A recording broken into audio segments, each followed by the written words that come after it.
अमृतवेल मराठी प्रस्तुत इतिहासाच्या पानावर रयतेच्या मनावर राज्य करणारा राजा धर्मवीर छत्रपती संभाजी महाराज। नागरगावचे तुळापूर नामकरण कसे करण्यात आले? इसवी सन 1631 मध्ये मुरार म्हणजेच मुरारी जगदेव पंडित यांनी शहाजी राजावर स्वारी केली होती। तेव्हाचे वैरत्व आता मुरार जगदेव व छत्रपती शहाजी राजांच्या मनात राहिले नसावे किंवा नव्हते असे म्हणावयास हरकत नसावी किंवा नाहीच। म्हणून वर लिहिल्याप्रमाणे व्यवस्था करून मुरार जगदेव विजापूरच्या शाही दरबारास जाण्यास निघाला असता कृतज्ञता म्हणून छत्रपती शहाजीराजेही त्याला पोहोचवण्यासाठी त्याच्याबरोबर चालत असतानाचा इतिहास फारच मोठा आणि रक्तरंजित ठरला। छत्रपती शहाजीराजांनी मुरार जगदेवास एक प्रश्न विचारला की आपण अनेक ठिकाणी विजय प्राप्त करून आला आहात, तेव्हा आपण यांचे उत्तरदायित्व म्हणून काहीतरी विधी करावयास हवा। तेव्हा मुरार जगदेवास छत्रपती शहाजीराजांची ही कल्पना मान्य करावी लागली।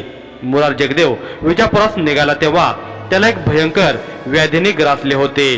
त्यांच्या अंगावर कुष्ठरोगासारखे कोड येण्यास सुरुवात झाली होती। तेव्हा दोघा उभयंतात या रोगांच्या संदर्भात एक गुप्त खलिता झाला। तो असा की मुरार जगदेवाने शहाजी राजा सांगितले की माझ्या अंगावर श्वेत कुष्ठ कसे आले, म्हणजे हल्लीच्या भाषेत कुष्ठरोग। हा कुष्ठरोग अंगावर असताना घेऊन मी विजापुरास कसा काय जाऊ शकतो? मी विजापूरच्या आदिलशहाचा मुख्य सरदार असून वजीरकीही माझ्याकडे आहे। तेव्हा हा असा रोग मला झालेला इतर लोकांस मी दाखवू शकत नाही। म्हणून त्यांनी त्या रात्री मौजे नागरगाव, तुळापूर, तालुका सांडस, परगणे, पुणे येथे भीमा इंद्रायणीच्या संगमावर मुक्काम केला। त्या ठिकाणी नेमकी रुद्रनाथ नावाच्या महाऋषीची व त्यांची गाठ पडली। तेव्हा त्याच मठात राजे शहाजी व मुरार जगदेव यांची मुक्कामाची व्यवस्था करण्यात आली होती। तेव्हा त्याच्या असे लक्षात आले की आपण मुक्काम करीत असलेल्या मठामध्ये रुद्रनाथ नावाचे एक साधू बऱ्याच लोकांना औषधोपचार करतात व व्याधी दूर करतात, तसेच मोठे मोठे अन्नछत्रही चालवतात। त्या रात्री मुक्कामास असताना मुरार जगदेव व शहाजी राजाने लष्करासहित नागर गावाच्या निवडुंग बेटावर असलेल्या त्रिवेणी संगमावर मुक्काम केला होता। तेव्हा त्यांना एक कुतूहल निर्माण झाले की हा साधू म्हणजे काही सामान्य पुरुष नाही। मुद्दामहून शहाजी राजासमवेत रुद्रनाथ महाराज यास मुरार जगदेवाने विचारले, महाराज, मला हा कोणता रोग अथवा व्याधी झाली आहे? आपण जर हा माझा रोग दूर केला तर मी आपल्याला गुरुदक्षिणा म्हणून आपण सांगाल ते देण्यास तयार आहे। तेव्हा रुद्रनाथ महाराजांनी मुरार जगदेवाची व त्यांच्या शरीराची तपासणी केली आणि त्यांना सुमारे 21 दिवस म्हणजे 3 आठवडे या निवडूक बेटावर म्हणजेच त्यांच्या मठात राहण्याचा सल्ला दिला आणि तशी हमी सुद्धा दिली। नित्यक्रमाप्रमाणे दररोज सूर्योदय होण्यापूर्वी पवित्र अशा भीमा इंद्रायणीच्या संगमावर स्नान करून श्री संगमेश्वर महादेवाची पूजा अर्चा व अभिषेक करून जवळच्या जंगलातून आणलेले वनौषधी अंगास लावून आराम करण्याचा सल्ला देत असत। असा नित्यक्रम सुमारे 40 दिवस सुरू होता। आणि काय आश्चर्य, त्या रुद्रनाथ नावाच्या महामानवाच्या हात स्पर्शाने अन वनौषधीने मुरार जगदेव पंडिताच्या अंगावरील कोड ताबडतोब नष्ट झाले आणि त्यांनी मुरार जगदेवास विजापूर येथे जाण्याचा सल्ला दिला। परंतु जाताना मुरार जगदेवाने रुद्रनाथ स्वामींना व त्यांच्या शिष्यांना एक प्रश्न विचारला की आपण माझा रोग बरा केला म्हणजे मी आता यापुढे मान सन्मानात वागू शकतो, परंतु गुरुदक्षिणा म्हणून आपण आमच्याकडे काहीतरी मागावे, ते देण्यास मी सदैव तत्पर आहे। मी आपला ऋणी आहे। तेव्हा महाराज, मी आपल्याला आज खरोखर शरण आलो आहे असे म्हणून त्यांनी सुमारे 1.5 महिना त्या निवडुंग बेटावर रुद्रनाथांच्या चरणी घालवला। तेव्हा रुद्रनाथाने मुरार जगदेवाची कळकळीची विनंती ऐकून शेजारी असलेले संगमेश्वर महादेवाचे मंदिर कोसळण्याच्या अवस्थेत होते। ते रुद्रनाथ महाराज व शहाजी राजास दाखवले। त्या मंदिराची डागडुजी करता येईल काय असा प्रश्न मुरार जगदेवास विचारला। तेव्हा मुरार जगदेवाने रुद्रनाथ महाराजांची ही आज्ञा शिरसावंत मानून यथोचित मंदिराच्या जीर्णोद्धारास प्रारंभ केला आणि सुमारे 6 महिने हे काम चालू राहिले। संगमेश्वर मंदिर हे पूर्णपणे हेमाडपंथीय बांधकामाचा नमुना आहे। त्याचा डावा भाग त्या समय पूर्णपणे कोसळलेला होता। त्याचे नव्याने बांधकाम करण्यात आले आणि हे मंदिर पुनश्च नव्या दमाने उभे करण्याचे काम मुरार जगदेवाने पूर्ण केले। सुंदर कमान मंदिरापर्यंतच्या पायऱ्याचे काम छत्रपती शहाजीराजांनी स्वखर्चाने पूर्ण केले होते। मंदिराचा आतील गाभारा सोडून बाहेरचा मंडप आज आपण पाहिलात तर आजही आपल्याला एक गोष्ट अशी लक्षात येईल की डाव्या बाजूला अर्धवट असलेले हेमाडपंथी खांब नाहीत, म्हणजे त्यांचा पुरावा आपणास आज खऱ्या स्वरूपात पाहण्यास मिळतो। परंतु कमानीपासून नदीपर्यंतचा असलेला घाट मात्र छत्रपती शहाजीराजाने स्वखर्चाने बांधून पूर्ण केला आहे। छत्रपती शहाजीराजांनी नदी किनारी जी सुबक कमान बांधली ती आजही दिमागात उभी असलेली आपल्याला पाहावयास मिळते। छत्रपती शहाजीराजांच्या देखरेखीखाली व त्यांच्या नियोजनातून कोसळलेले संगमेश्वर महादेवाचे मंदिर पुनश्च नव्या स्वरूपात उभे राहिले। मुरार जगदेव कुलकर्णी हा पूर्णपणे व्याधीमुक्त झाला। श्री रुद्रनाथ महासाधूचा आदेश मानला गेला, परंतु यांचा विधिवत समारंभ सोहळा अजून करण्याचा बाकी होता। या जीर्णोद्धार सोहळ्याचा विधी करण्यासाठी मुरार जगदेवाने आदिलशाहीतील खास मर्जीचे एकूण असे 24 ब्राह्मण बोलावून घेतले होते। त्या ब्राह्मणाने मुरार जगदेवास एक सल्ला दिला की हा संगम म्हणजे काशी विश्वनाथ इतका पवित्र आहे, तेव्हा आपण या ठिकाणी हत्तींच्या वजनाच्या 24 तुला करावयास हव्यात, म्हणजे संगमेश्वर महादेव आपल्याला प्रसन्न होईल। हत्तीच्या वजनाच्या तुला झाल्यानंतर आम्ही जे 24 ब्राह्मण आहेत यांना हे गाव पूर्णपणे दान म्हणून देण्यात यावे व आम्हास या निवडुंग बेटावरील संगमावर 24 वाडे राहण्यासाठी बांधून घ्यावेत। त्यावेळी भाद्रपद अमावास्या सोमवार सूर्यग्रहण काल चालू होते। सोमवती अमावास्येच्या दिवशी सूर्य तिसऱ्या प्रहरात असताना मुरार जगदेवाने आपल्या जवळील हत्तीचे पिल्लू होते त्याच्या वजनाने सुवर्ण तुला करण्याचे ठरवले। परंतु नागरगाव अथवा तुळापूर या खेड्यात वजन कसे करायचे हा प्रश्न मुरार जगदेवास भेडसावू लागला होता। इतका मोठा वजन काटा कसा काय प्राप्त करावयाचा यानुसार राजे शहाजी तेथे उपस्थित असल्यामुळे त्याने एक नामी युक्ती शोधून काढली। ती अशी की भीमा इंद्रायणीच्या डोहात पूर्वेकडील बाजूस खोल पाणी असल्यामुळे एक नौका आणून त्यात मुरार जगदेवाजवळ असणारे हत्तीचे पिल्लू म्हणजे छावा हत्तीस त्यामध्ये चढविला। त्यांच्या वजनाने पाण्यामध्ये नौका जिथपर्यंत बुडाले तेथे जाऊन छत्रपती शहाजीराजाने एक खूण करून ठेवली। त्यानुसार नौका पुन्हा पाण्याच्या कडेला आणून हत्तीचा छावा उतरवण्यात आला आणि त्याच वजनाचे सोने नाणे टाकून पुन्हा नौका डोहात नेण्यात आली। हत्तीच्या वजनात नाव जिथपर्यंत बुडाली होती तिथपर्यंत सुवर्ण तुला करण्यात आली। यावेळी राजमाता जिजाऊसाहेब शहाजीराजांच्या सोबत मुक्कामी होत्या। त्याच्यासोबत बाळ शिवराय सुद्धा होते। त्यावेळी त्यांचे वय सुमारे 2.5 वर्षाचे होते। धन्य ते शिवराय, त्यांनी आपल्या लुकलुकणाऱ्या बालनेत्रांनी हा प्रसंग पाहिला। यथोचित तुलादान सोहळा साजरा करण्यात आला आणि सुमारे 500 ते 700 कामगार बोलावून वाडे बांधण्यास सुरुवात करण्यात आली। निवडुंगाचं बेट तोडून जागा साफसूफ करण्यात आली। मागणीनुसार तुळापूर नामकरण सोहळ्यात उपस्थित असणाऱ्या ब्राह्मणास टोलेजंग वाडे बांधण्यास सुरुवात केली गेली। हे काम सुमारे वर्षभर सुरू होते। तत्पूर्वी संगमेश्वर मंदिराचा लोकार्पण सोहळा राजमाता जिजाऊ व बालशिवराय यांच्या शुभ हस्ते राष्ट्राला अर्पण करण्यात आला।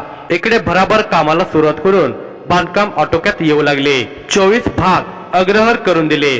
त्यांची नावे पुढील प्रमाणे: पहिला भाग सोनभट्ट देवगिरी अस्थ दरबार विजापूर, दुसरा भाग नरसिंह भट्ट अग्निहोत्री दरबार विजापूर, तिसरा भाग त्र्यंबक भट खेडकर नाशिक, पुढील भाग भानगड तळेगावकर विजापूर, पुढील भाग त्र्यंबक भट सुदामे काशी, पुढील भाग महादेव भट पुरंदरे पुणे, सातवा भाग त्र्यंबक भट पुराणिक काशी, आठवा भाग पुरुषोत्तम भट वैष्णव विजापूर, नववा भाग भानगट वैष्णव औंढ्या नागनाथ, दहावा भाग गोपती भट ढेरे चिपळूण, 11वा भाग अपदेव भट चित्राव पंढरपूरकर, 12वा भाग बाळपाटक नाशिक, 13वा भाग रंगनाथ भट ग्राम ज्योतिषी पुणे रामदासी, 14वा भाग सोन भट ग्राम ज्योतिषी वाई, 15वा भाग पुंडलिक हरिदास वाई, 16वा भाग त्र्यंबक भट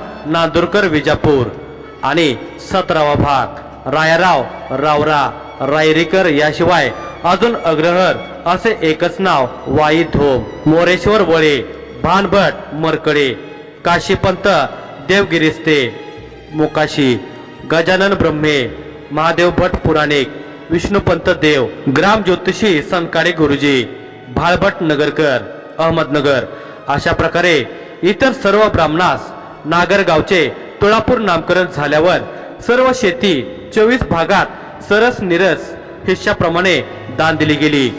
आजही मुरा जगदेवाच्या नागरगावच्या दानपत्राच्या नकला उपलब्ध आहेत. तथापि हत्तीची तुला झाली. छत्रपती शहाजीराजे जिजाऊ व बालशिवराय या कार्यक्रमाला उपस्थित होते, हे विशेष म्हणावे लागेल. त्याप्रमाणे रुद्रनाथ महाराजांसाठी सुद्धा एक मठ बांधून दिला. घोड्यांना बांधण्यासाठी संगमेश्वर मंदिराच्या उजव्या बाजूस पागा बांधला.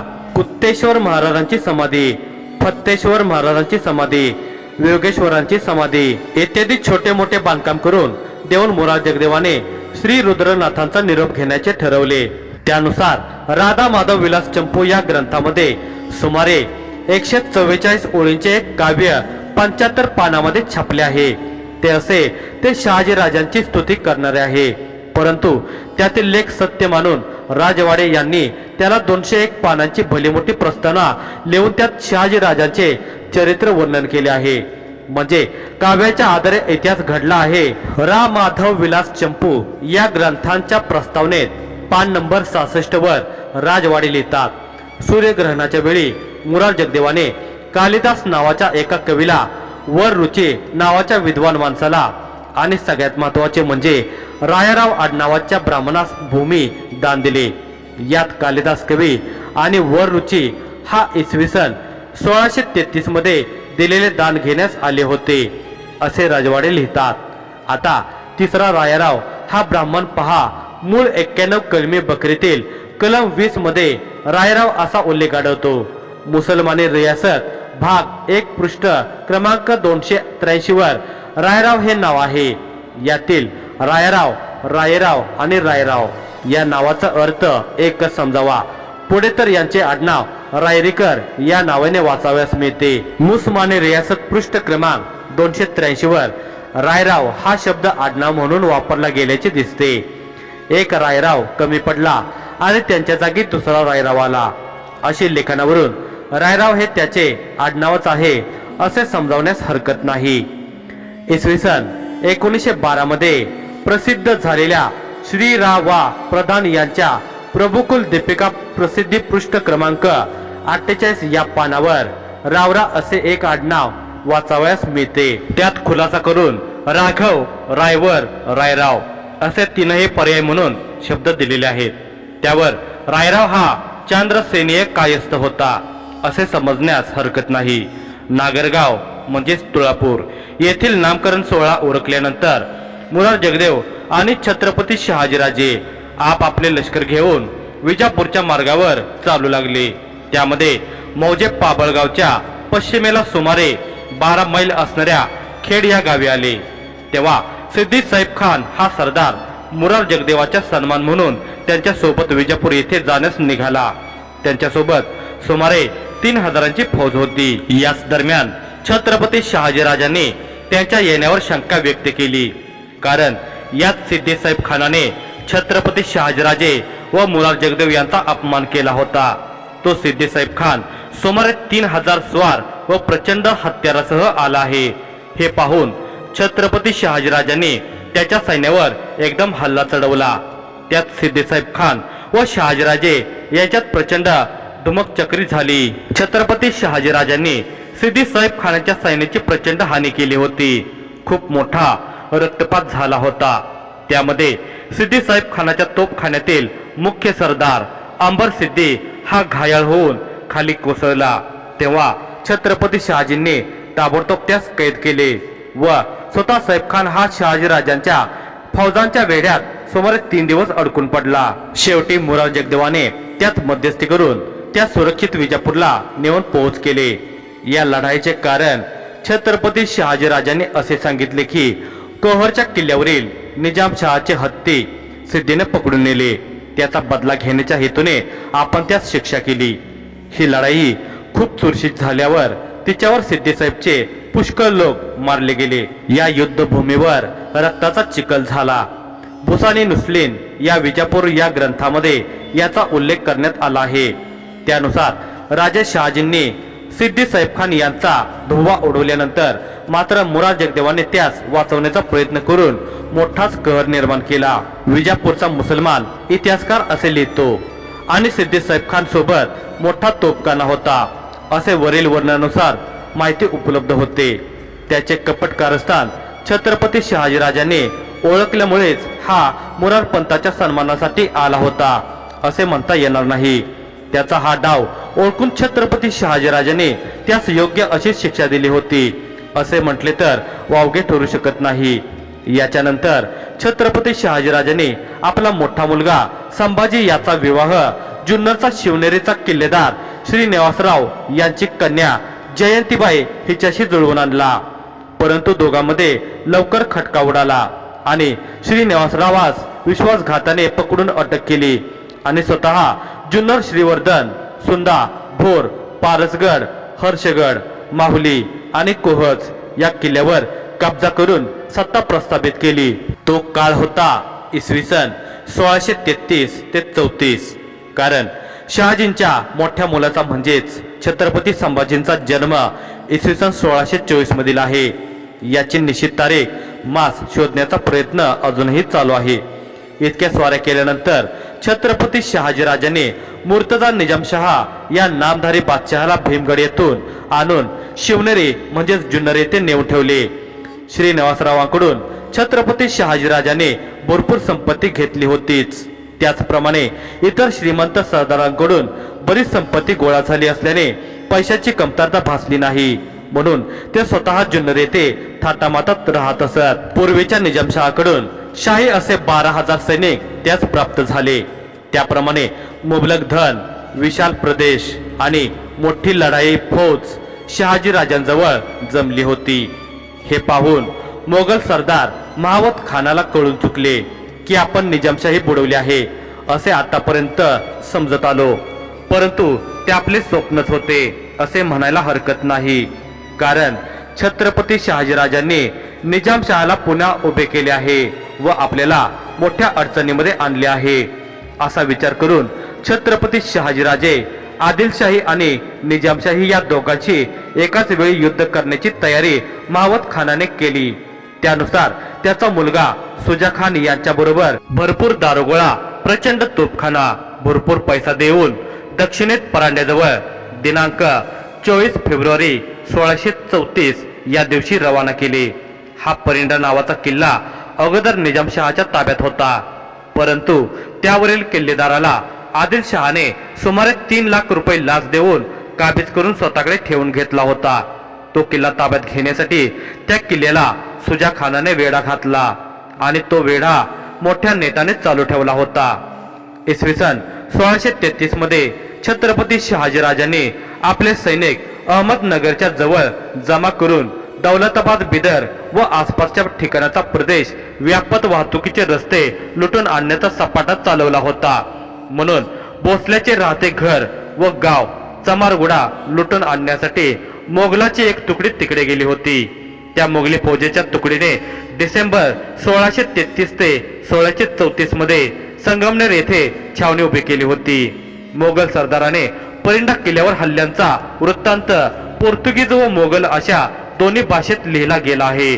त्यावरून इसवी सन 1634 मध्ये छत्रपती शहाजीराजांनी काय बेत केला व ते कुठल्या परिस्थितीचा होता हे समजून घेता येईल.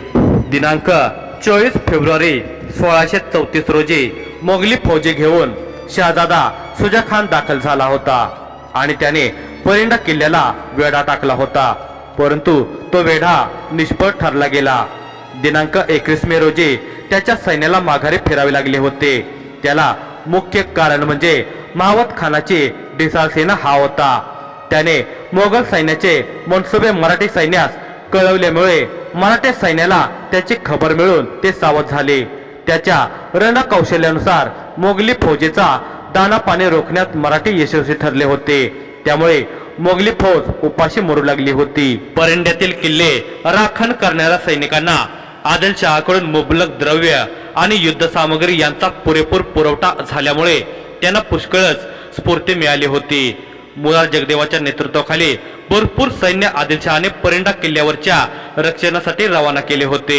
त्यात छत्रपती शहाजीराजाने पराक्रमाची शर्त करून मोगली प्रदेशावर लुटमार करून त्यांना जेरीस आणले होते।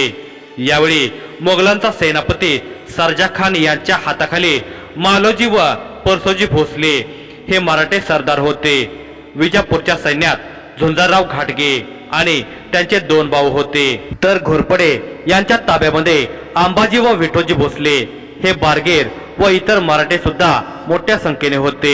छत्रपती शहाजी राजांच्या जहागीर म्हणजे कब्जात असलेल्या प्रदेशात यावेळी 1634 वार्षिक उत्पन्न 20 लाख रुपये आणि पाऊण लाख पगोडा इतके प्रचंड होते। यामध्ये संपूर्ण उत्पन्नाचा आकडा मात्र उपलब्ध आहे तो पुढील प्रमाणे: जुन्नर 3 लाख, शहागड 1 लाख, कोकण 11 लाख, इतर वरकाड प्रदेश 3 लाख, याप्रमाणे 18 लाख उत्पन्नाचा तपशील मिळतो। त्याप्रमाणे चौल सुद्धा 1/4 कोकण हा सुमारे 3 लाख पागोडा उत्पन्नाचा प्रदेश छत्रपती शहाजीराजाने आदिलशहाला दिला होता। त्यावेळी छत्रपती शहाजीराजाचे स्वतःचे सुमारे 3000 स्वार असून शिवाय आणखी 2000 स्वार हे विजापूरच्या आदिलशहाकडून खर्च देऊन होते। शहागड किल्ल्यावर नवीन निजामशहाला छत्रपती शहाजीराजांनी ठेवले होते, म्हणून परिंद्याचा वेढा उठवण्यासाठी हे 15 वर्षे वय असलेल्या निजामशहाला सोडून शहागडाबाहेर येत नसे। त्याचवेळी अशी एक सर्वसाधारण समज निर्माण झाली की मोगल सेनापतीने छत्रपती शहाजीराजांना गुप्तपणे अशी मसलत सांगितली की निजामशाहीच्या नावाखाली छत्रपती शहाजीराजांनी जेवढा आदिलशाही प्रदेश जिंकला असेल तेवढा सगळा त्यांना इनाम म्हणून देण्यात येईल। विजापूरच्या आदिलशहाने मोगल पातशाहीला त्याच्या सैन्याला तुच्छ मानल्याने सगळे मोगली लष्कर आदिलशाही राज्य विरुद्ध एकत्र केल्यामुळे मोगलांनी छत्रपती शहाजीराजावर केलेली चढाई त्यांना अर्धवटच सोडून द्यावी लागली होती। तेव्हा इसवी सन 1636च्या महिन्यामध्ये आदिलशहाने मोगलांची जो तह केला त्यात असे ठरले की आदिलशहाने मोगलास 20 लाख रुपयांचा नजराना द्यावा आणि छत्रपती शहाजीराजाने जुन्नर, त्र्यंबकगड इत्यादी किल्ले मोगलास द्यावे। ते देत नाहीत तोपर्यंत त्यांना आदिलशाहीत येऊन देऊ नये। याप्रमाणे मोगलांनी आदिलशाही तह केल्यानंतर ते शहाजीराजांकडे वळले। मोगली सेना अफाट होती, त्यामुळे छत्रपती शहाजीराजांच्या सैन्याचे काय? फक्त 2 महिन्यातच त्यांनी छत्रपती शहाजीराजास जेर केले आणि इसवी सन 1636च्या ऑक्टोबर महिन्यात बाळ निजामशाह आणि त्याचे शिल्लक राहिलेले 6 गड किल्ले मोगलांच्या स्वाधीन करून छत्रपती शहाजीराजाने विजापूरकरांची ताबेदारी स्वीकारली। ही वार्ता कळताच मोगलांच्या सहाय्यासाठी शाहिस्ते खानाने सुमारे 10,000 स्वार पाठवून दिले। ते मोठ्या प्रयत्नाने जुन्नर शहरात दाखल झाले होते, पण मराठ्यांनी त्यांचा कोंडमारा केल्यामुळे धान्य व चारा यांच्या दुष्काळाने ते अगदी हवालदिल झाले होते। परंतु शाहिस्ते खानाने एकदम मराठ्यावर चालून जाऊन त्यांना भीमा नदीच्या काठापर्यंत पळवले आणि बाकर खानाला कोकण प्रांतातून बोलावणे पाठवून जुन्नर किल्ल्याच्या रक्षणासाठी नेमले आणि शाहिस्ते खान शहाजहान पातशहाला भेटण्यासाठी जुन्नर मधून निघून दौलताबादला निघून गेला। यानंतर इसवी सन 1636च्या फेब्रुवारी महिन्यात स्वतः शहाजहान पातशहा स्वतः 50,000 प्रचंड फौज घेऊन दक्षिणेत दाखल झाला आणि त्याने गोवळकोंडा, विजापूर आणि शहाजीराजे निजामशाही ही 3ही राज्य जिंकण्याचा प्रयत्न करू लागले। त्याने खात्याप्रमाणे हे आपल्या सरदारास काही फौजा दिल्या आणि त्याला छत्रपती शहाजीराजांच्या चमारगोंडा नावाचा नाश करण्यास रवाना केले। त्याने चमारगोंडा नावाचा विध्वंस केल्यानंतर कोकणचा भाग छत्रपती शहाजीराजांकडून जिंकून घ्यावे असे बजावले। शाहिस्ते खानाने त्याच्या ताब्यात सुमारे 8,000 उत्तम लढवये देऊन त्याला जुन्नर किल्ला, संगमनेर, नाशिक, त्र्यंबक हे किल्ले जिंकून घेण्यासाठी रवाना केले। छत्रपती शहाजीराजावर चाल करून गेलेल्या फाते जमान याने अहमदनगरवर विजय प्राप्त करून छत्रपती शहाजींच्या सरदाराविरुद्ध यशस्वी लढा चालू ठेवला। त्याने छत्रपती शहाजीराजांचा पाठलाग पारगाव पासून ते किल्ले लोहगड पर्यंत केला परंतु शहाजी राजा जर आदिलशाही हद्दीत गेला तर त्यांचा पाठलाग करू नका अशी शहाजहान पातशहाने सूचना केली असल्यामुळे फाते जमान हा मोगल सरदार पुण्याच्या आसपासच्या प्रदेशामध्ये थांबला, कारण या सुमारास तो प्रदेश आदिलशहाच्या कब्जात होता। फाते खानच्या एका अंमलदाराने छत्रपती शहाजीराजे यांचे चमारगुंडा हे खेडे तटबंदी सहित ताब्यात घेतले। तेव्हा विजापूरवर स्वारी करण्यासाठी फाते जमानला परत आदेश करण्यात आला। शाहिस्ते खानाने दिनांक 8 मार्च 1636 रोजी संगमनेर परगणा शहाजी राजांचा मोठा मुलगा संभाजी यांच्याकडून हिरावून घेऊन कब्जा मिळवला आणि त्यांना तेथून हाकलून लावले। तेथे शेख फरीद याला ठाणेदार नेमून तो शत्रूचा पाठलाग करीत नाशिक पर्यंत गेला। मराठ्यांनी नाशिक मधून कोकणात पळ काढला। शाहिस्ते खानाने सुमारे 1,500 लोक स्वार तेथे तैनात ठेवले। त्यांनी जुन्नर प्रांत जिंकून शत्रूला नामोहरम करावे असे ठरवले होते। इतक्यात सेनापतीने अहमदनगरच्या संरक्षणासाठी जावे म्हणून मोगल पातशहाने आदेश केला होता। त्यातील एका फौजेच्या तुकडीने छत्रपती शहाजीराजांच्या सैनिकावर हल्ला करून जुन्नर गावावर कब्जा मिळवला। त्यात सुमारास माहुली या ठिकाणी काही मराठी शत्रू जमा झाले होते। तिकडे चाल करण्यासाठी दुसरी तुकडी पाठवून दिली होती।